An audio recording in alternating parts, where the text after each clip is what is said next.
કહેવાય છે કે ઈશ્વર કે ઘર પે દેર હે પર અંધેર નહીં હે।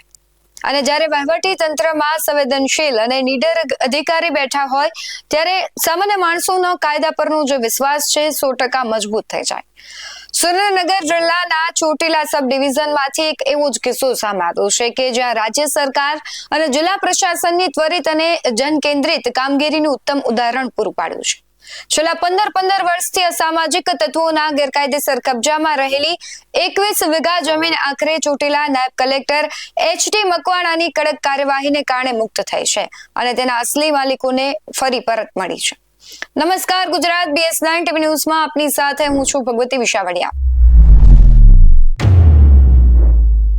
ઘટના છે થાનગઢ તાલુકાના પ્રખ્યાત તરણેતર ગામની, જ્યાં સર્વે નંબર 742 ની કુલ 21 વીઘા જમીન નરેન્દ્રગીરી ગોસ્વામી, હસમુખગીરી ગોસ્વામી અને રવિગીરી ગોસ્વામી નામના અરજદારોની માલિકીની હતી।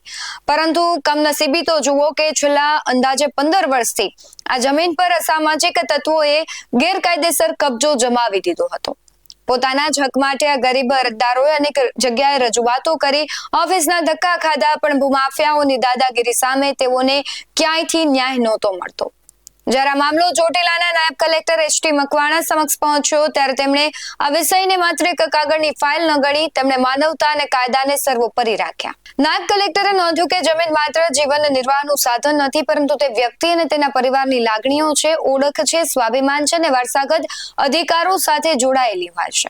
કોઈ વ્યક્તિને તેની કાયદેસરની જમીનથી વર્ષો સુધી વંચિત રાખવી એ પણ ગંભીર ગુનો છે। બસ આ જ ગંભીરતા સાથે કાયદાનો કોરડો વીંજીને તમામ કાયદાકીય પ્રક્રિયાઓ પૂરી કરી અને અસામાજિક તત્વોના પંજામાંથી આ 21 વીઘા જમીન છે મુક્ત કરાવી અરજદારોને ફરી પરત સોંપી દેવામાં આવી।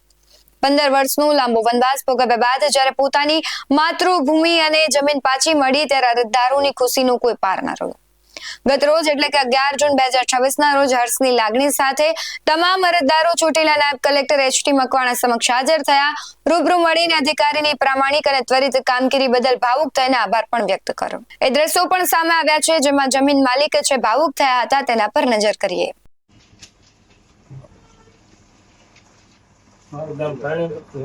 આ બાજુ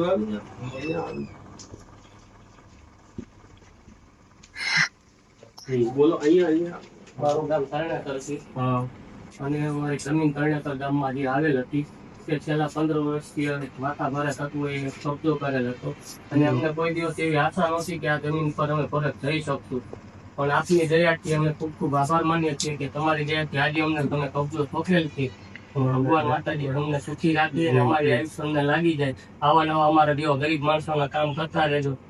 અને અમને કોઈ દિવસ એવી આશા નહોતી કે અમે આ પગલે પહોંચી શકશું, પણ આપની દયાથી અમે આજે બહુ આભાર વ્યક્ત કરી છે। તે જમીન 21 વીઘાની હતી। 21 વીઘા જમીન તમને મળી ગઈ ને? જમીન અમને મળી ગઈ, કબજો તમને મળી ગયો ને?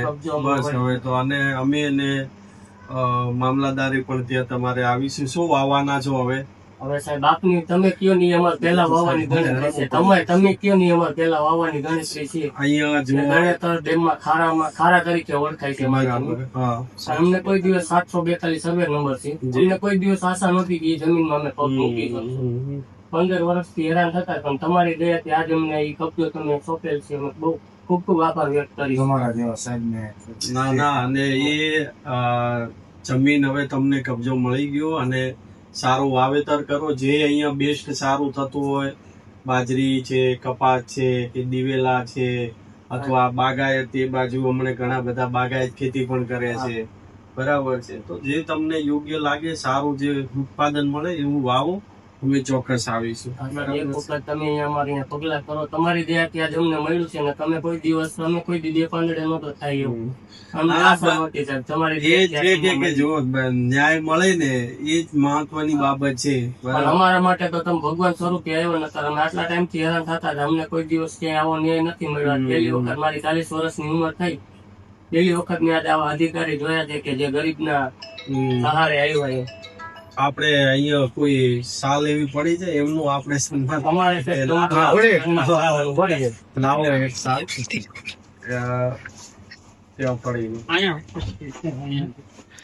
છે, અંદર પડી છે નહીં તો લાવશે, વાંધો નહીં, અમારે તમારું સન્માન ના અરે તમારે અમે સન્માન મારું કે તમારું મારા હાથે તમારું અમારા માટે તમને ભગવાન કે તમે એક વખત અહીંયા આવો તો સારું. લાવ.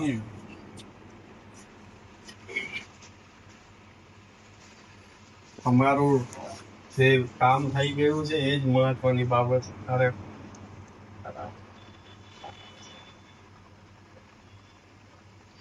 ભગવાન માટે બી દરરોજ આવા અધિકારી રાખે. અમારા જેવા ગરીબ ને આવુડા લુવો નકર અમારું કોણ છે આ દુનિયામાં? ખાવાના વાંધા નથી, પગમાં પહેરવા ચંપલ. અમે ગામમાં લોટ માગી નથી ખાઈ છીએ ને આજે અમને અમને આશ્વાસન મળ્યું છે કે અમારા ભગવાન સ્વરૂપે આવા સાહેબ ને ભગવાન જિંદગી પર હંમેશા ખુશ રાખે. હા ચોક્કસ એ હરખું કરી નાખવાનું. બરાબર, સારું, ચલો. અરે આ સફળ કામગીરી એ સાબિત કરે છે કે જો અધિકારી ધારે તો સામાન્ય નાગરિકને ભૂમાફિયાઓના ત્રાસમાંથી મુક્ત કરાવી શકે છે. આ કિસ્સો સામાન્ય નાગરિકો માટે કાયદાના શાસન અને ન્યાય પ્રત્યેનો વિશ્વાસ વધુ મજબૂત કરે છે. આશા રાખીએ કે અન્ય અધિકારીઓ પણ એચટી મકવાણા સાહેબની જેમ જ ગરીબો અને મધ્યમ વર્ગના લોકોની પીડા સમજીને ન્યાય અપાવે.